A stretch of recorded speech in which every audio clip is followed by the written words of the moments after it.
Assalomu alaykum do'stlar. Juda ko'pchiligiga qiziq bo'lgan 220 da ishlaydigan 5,5 kW tok rasxod qiladigan mana par generatorimiz.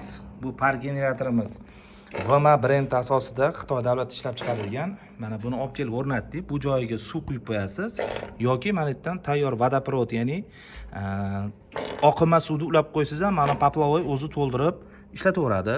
Xo'p, bu yerda ikkita krannisi bor, mana krannisi bor. Har bitta dazmolga bittadan shlanka ketadi mana.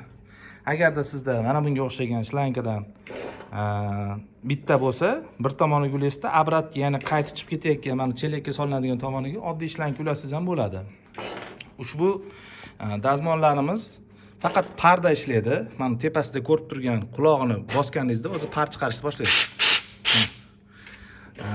Eng zo'r tarafi bu o'sha ehtiyot qilib foydalansangiz kuymaydi. Bu o'zini o'zi zapravka qilaveradi. Pasayganda ichkarida, ya'ni o'zini yana qo'shimcha bitta elektronniy bloklari bor. Bu bloklar orqali suvni kamayganda o'zini o'zi zapravka qiladi. Sovutish sistemalari, 220 ni taqsimlaydigan blok pitaniyalari hamma yo'g'i bor.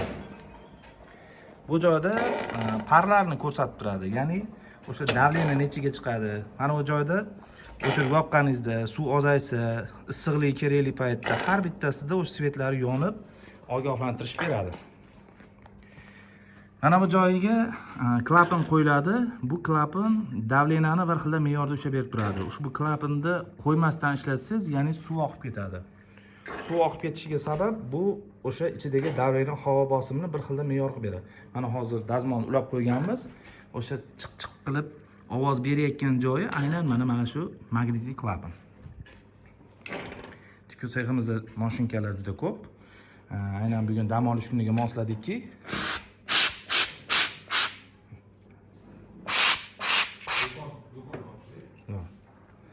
Do'stlar, ushbu par generatorda narxiga qiziqqanlarga men o'zim ham ko'rsatib qo'yay. Narxi $450 atrofida sotilyapti hozirgi kunda. Toshkent shahar ichida bo'lsa, uстановка xizmati ham bor. Agar siz viloyatdan bo'lsangiz, viloyatga qatnayotgan taksilarga, yuk mashinalariga olib chiqib bersa bo'ladi. Aytib o'tganimdek, bu par generatorimizda pastda o'zini roliklari bor. Roliklarida o'ng tomon, chap tomon o'ziga kerakli joyga o'rnatsangiz bo'ladi.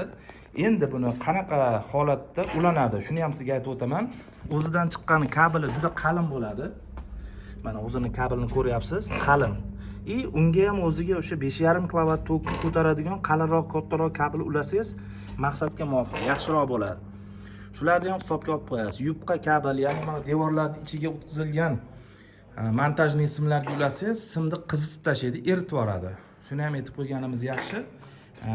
Bunga alohida ulab kelasiz. Keyin elektronikani tushunadigan, ya'ni montajni tushunadigan do'stlarimizga 16 tali avtomat bo'lmaydi. 32 tali ulasangiz yaxshi. 16 talikni bitta tashlab yuboradi. 32 tali bo'lsa ishlayveradi. Shularni tayyorlab turib olib kelib ishlatsangiz, ish sifati yaxshi bo'ladi. Mana shunaqa qilib ikkita tomonga qilib qo'yib bersangiz, dazmolxonda bemalol ishchilar ishni guvillab chiqarishaveradi. Sizlar bilan men Nurullo Ro'zboyev.